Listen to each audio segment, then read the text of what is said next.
Hello friends, today we will have a look at the day 2 of the Navaratri celebrations. It all starts with the ovulation. Okay, what is ovulation? We already saw that the egg cell has been in the ovary for a very long time, and now one follicle develops and it releases the egg from the ovary into the fallopian tube. We will have a look at scientifically what happens inside.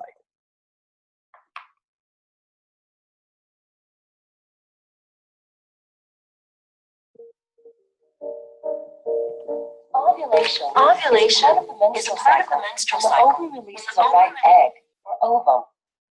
Inside the ovary are hundreds of thousands of follicles. Each follicle is a hollow ball of cells with an immature egg in the center. The typical 28-day menstrual cycle begins on the first day of menstrual bleeding. During the first 7 days of the cycle, a few follicles begin to grow at the same time. These maturing follicles secrete estrogen hormone into the bloodstream to prepare the lining of the uterus for pregnancy. Around day 7, all of the follicles stop growing and begin to degenerate, except for one. This dominant follicle continues to grow and nourishes the developing egg inside it. Around day 12, the follicle secretes a large amount of estrogen into the bloodstream. When the estrogen reaches the hypothalamus and the pituitary gland in the brain, the anterior or front part of the pituitary gland releases a huge surge of luteinizing hormone into the bloodstream. Around day 14, luteinizing hormone causes the follicle to undergo a sudden growth spurt. Right before ovulation, the egg detaches from the inside of the follicle. The bulging follicle releases chemicals, causing one of the two fallopian tubes to move in closer and surround the follicle. The follicle swells until it bursts open, ejecting the egg and fluid from the follicle into the abdominal cavity. In response, the fimbriae, tiny projections at the end of the fallopian tube, sweep across the ovulation site and pick up the egg. Microscopic cilia on the fimbriae's surface transport the egg to the entrance of the fallopian tube. Inside the walls of the fallopian tube, muscular contractions gently push the egg towards the uterus. After ovulation, the egg lives for 12 to 24 hours, so it must be fertilized by a sperm from the male during this time for a woman to become pregnant. If it's not fertilized, the egg dissolves away and is shed along with the uterine lining during menstruation.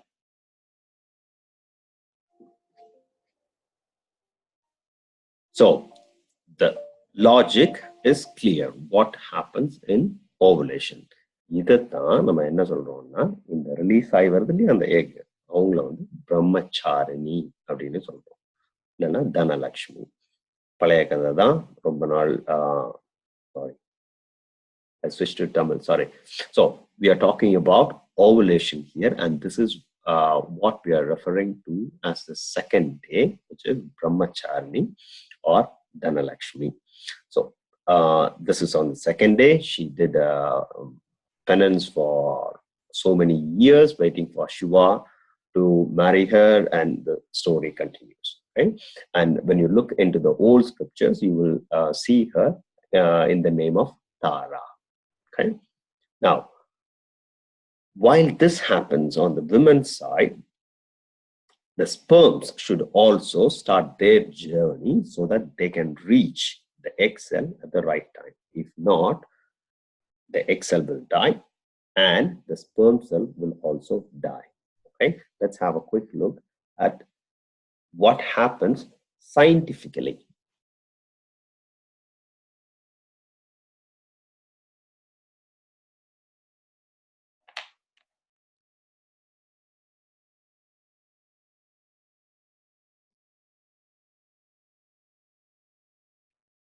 Fertilization is the epic story of a single sperm facing incredible odds to unite with an egg to form a new life.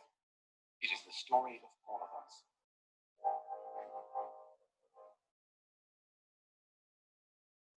During sexual intercourse, about 300 million sperm enter the vagina.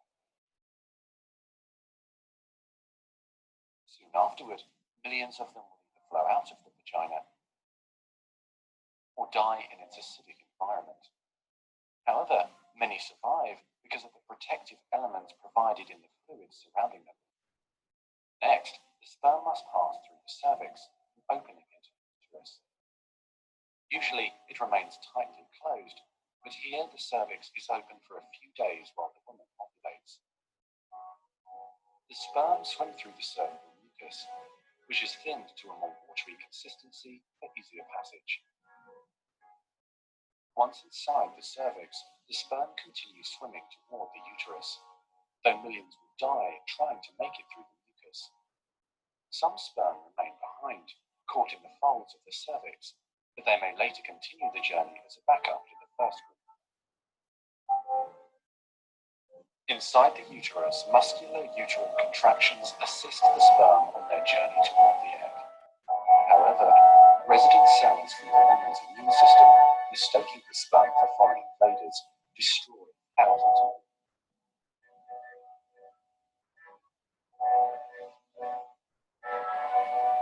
Next, half the sperm head for the empty fallopian tube, while the other half swim toward the tube containing the unfertilized egg. Now, only a few thousand remain. Inside the fallopian tube, tiny cilia push the egg toward the uterus. To continue, the sperm must surge against this motion to reach the egg. Some sperm get trapped in the cilia and die. During this part of the journey, chemicals in the reproductive tract cause the membranes covering the heads of the sperm to change. As a result, the sperm become hyperactive, swimming harder and faster toward their destination. At long last, the sperm reach the egg. Only a few dozen of the original 300 million sperm remain. The egg is covered with a layer of cells called the corona radiata. The sperm must push through this layer to reach the outer layer of the egg, the zona pellucida. When sperm reach the zona pellucida, they attach to specialized sperm receptors on the surface, which triggers their acrosomes to release digestive enzymes, enabling the sperm to burrow into the layer. So, இதுல என்ன பார்க்கிறோம்? So what we are seeing here is the difficult journey of the sperms from its source up to the point where it reaches the egg cell. Okay, so out of the millions, only one cell will be able to unite with this egg cell.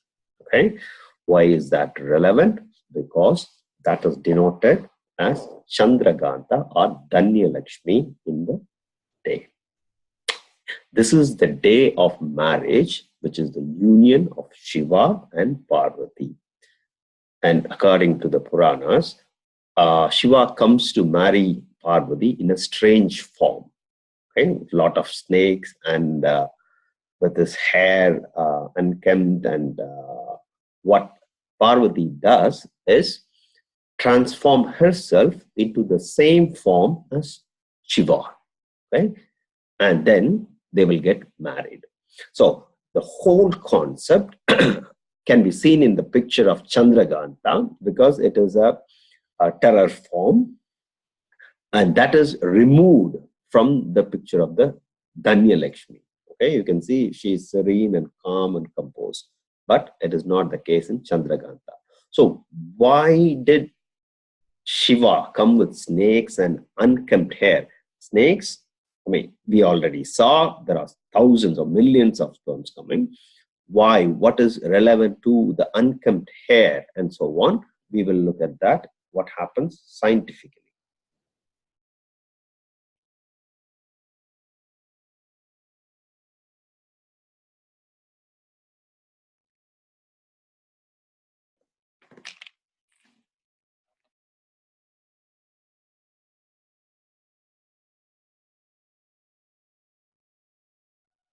Meanwhile, inside the egg, the tightly packed male genetic material spreads out.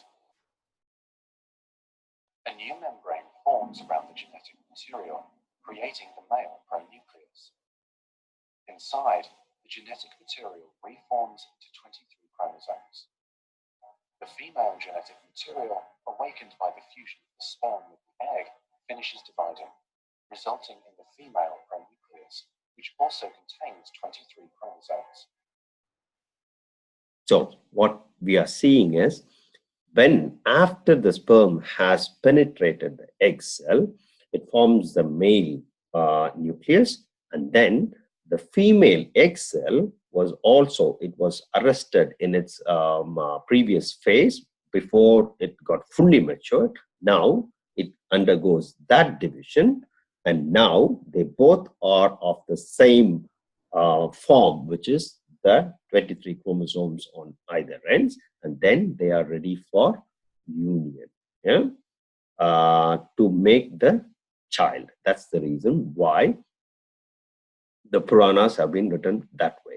Now, this union is also celebrated these days as Tej, the third day. It is actually the third day. Okay, in the UP and Bihar, they still sing songs for the beloved. In Nepal, it is called Hattalika Tej. It is still about the union of Parvati and Shiva on the third day. So the women, they worship Lord Shiva, and they go to Pashupatinath temple and they worship the Shiva Linga there. We will have a short video about that to see what they really do.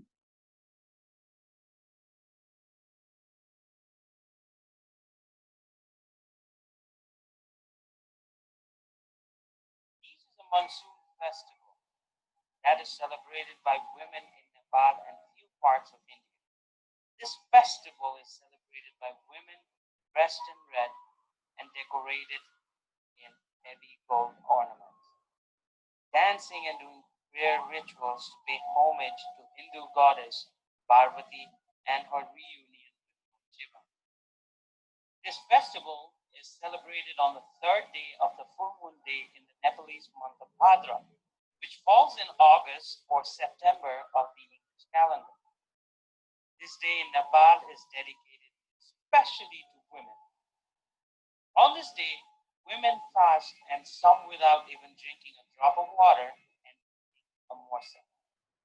The day begins by dressing up in red, and as in traditional Nepalese weddings, wearing bangles, heavy gold ornaments, and visiting temples housing the statue and linga of Hindu deity Lord Shiva. The fasting women, after the sunset, do rituals and listen to prayers of how goddess Parvati got married to Lord Shiva despite all the odds. The fast is broken next morning by paying homage to the sun. Women dressed in red attire flock to the Shiva temples all over the country, and Pashupatinath in specific, Kathmandu city. So, this is the significance of the third day, and in Tamil Nadu, we celebrate the third day in the form of Madurai Meenakshi. So, same old story. Meenakshi was born, or Parvati was born to someone in the hill. Yeah, we already saw that. And then this is the place where Lord Shiva married Meenakshi. The story goes on like that. She was nominated as the queen. She won many wars, and then finally she went to Kailash, and there she met Shiva and fell in love, and they got married. In parallel, there will also be another story about Kallalagar. Kallalagar, it's a literal copy of Sundareswarar. Okay, so as I mentioned earlier, Shiva Parvati's story have been copied to Vishnu and Lakshmi. Okay, but when it came to Madurai Meenakshi, they could not marry Vishnu to Shiva, yeah, because it's a literal copy. They have to marry Lakshmi. So, but in Madurai, we have only Parvati, yeah, Shakti. So, what they have, the way how they have written is they didn't know what to do, so they have written Vishnu in the form of Kallalagar came to the marriage of Shiva and Parvati as a brother. Yeah, so they have just let's say spoiled the whole story because yeah, so they have spoiled it. But essentially, the story of Kallalagar, why he was late and so on for the marriage, it's all taken from the story of Sundareshwara, because the sperms will have to, let's say, go through a lot of hardship before it arrives at the fertilization site. Okay, so just keep that in mind. Now, there is another point to be mentioned here. The time of the Mahalaya, which we already saw earlier, we also celebrate. It's not a celebrate, there is a ceremony called the Pitru Paksha. Remember, Mahalaya is an invitation to the goddess to come to earth, which is the egg cell. Okay, and on the male side, there should be something initiated so that the sperms should or can also reach the fertilization site at the same time. Okay, that is called as Pitru Paksha. Why Pitru? Why the forefathers? It is because the three generations of ancestors are represented in our human body. Okay, the genetic material which we have are coming from our ancestors. So that's the reason in the Pitru Loka, when one of the person dies, then the third one or the first one who has passed away will be taken to heaven. So only 3 generations will be in the Pitru Loka. So what they will be doing is they will be always, let's say, pouring some water onto the water or leaving something on the water. Yeah? This is to signify the journey of the sperms, how they begin, and they offer I mean, it's not one sperm, yeah, it's so many. So that is, let's say, that has taken different forms these days, and people just go to river banks and offer or prayers to their ancestors. Now, why is that relevant here? If you look at the Madurai Chitrai festival, okay, as I said earlier, there has been a copy of the Shiva Parvati story to Vishnu, which they have done. That is one thing. Then they have tried to combine these two somehow. What I read was Thirumalai Nayakar has tried to combine the Shaiva and Vaishnavite faiths together. And now on the left-hand side, what we see is Goddess Meenakshi coronation will take place first, which is the Pattabhishekam. Then procession. Coronation is what? It is the maturation, identification of one egg cell or one follicle, which is getting ready for ovulation. Procession of Goddess Meenakshi, which is the ovulation. Wedding of God and goddesses, that is the fertilization. Procession of temple chariots, that is the movement of the fertilized egg to the uterus. And then Edir Sevai festival to welcome Lord Kallalagar. This is where it went wrong. And Kallalagar enters the river Vaigai. That is all jumbled. Why? Because these two should start at the same time and then meet. Okay? Meet together for a fertilized, to have a fertilized egg. So the right order, if you literally separate and or put it properly, it should be the coronation of Goddess Meenakshi should happen first, then procession of Meenakshi. At the same time, Lord Kallalagar enters the Vaiga river, which is the starting point of the sperm cells. And then when it reaches the egg cell, the Edir Sevai, the welcoming ceremony to Lord Kallalagar from the egg cell, how it greets, and then the wedding should happen, yeah, fertilization, and then they should move together in the temple chariot. Okay, so it's all jumbled. I'm just, let's say, highlighting the important points here. What happens? How does the fertilization happen scientifically? We will have a look.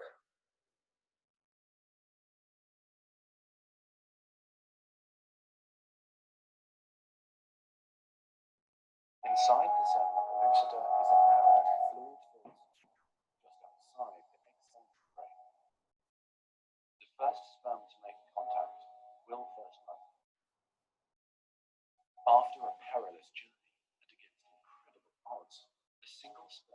attaches to the egg cell membrane.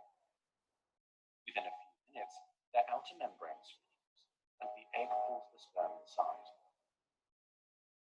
So you saw how the sperm cell was fused, or let's say held by the egg cell together, and then how it pulls inside. That is specified as Kanchipuram Kamachi temple, or it is the same as in the Kanchipuram Kamachi temple story. So what happens? Same old story. Parvati took birth, undertook tapas, worshipping Linga. And when there was a flood, because such things will always have flood, okay? So when there was a flood, she embraced the Linga to guard it, okay? That's why she's called as Kamakodi. So it is with a love, yeah? This is with love. The union of the sperm and the egg cells is happening with love, okay? That's why she's called as Kamakodi. Now, what happens next? Out of millions of sperm cells, only one will be allowed to enter the egg cell. What happens to the rest? They all will be blocked. Okay? And the way how it blocks, scientifically, we can have a look.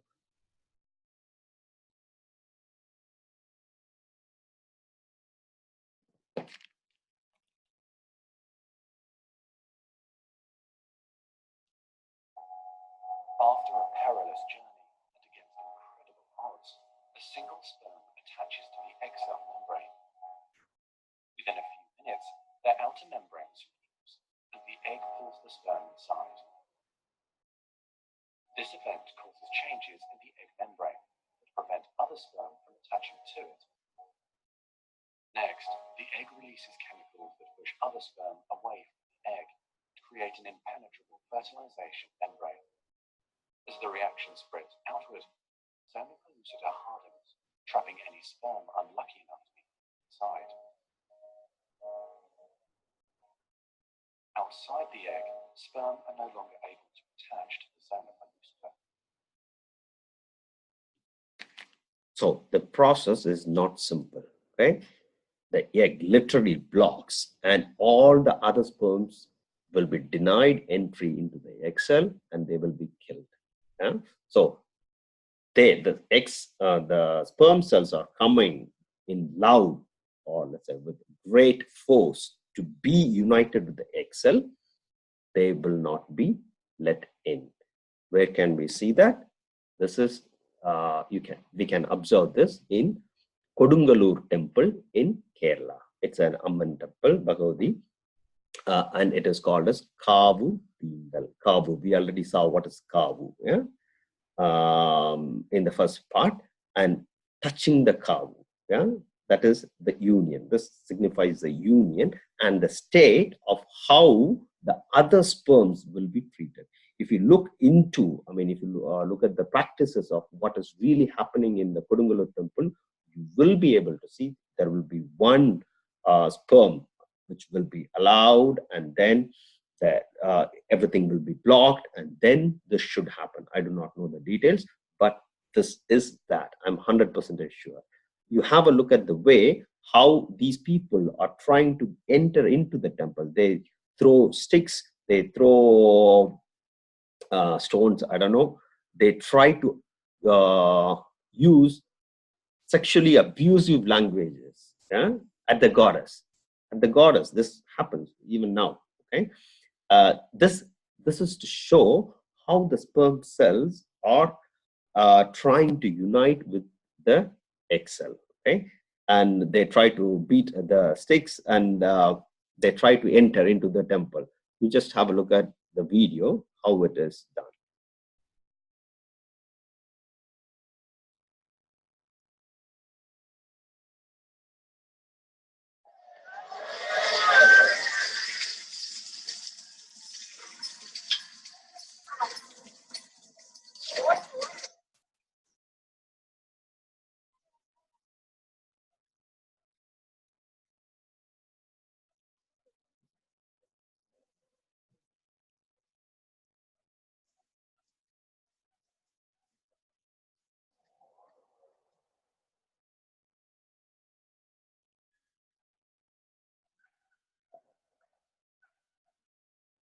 So such practices are not done in the Ashtalakshmi thing. Okay, it will be like just the union.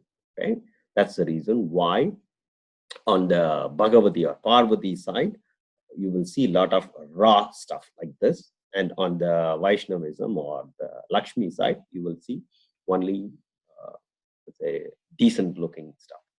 So this is a long video. We will continue with the next version or next part with the remaining goddesses.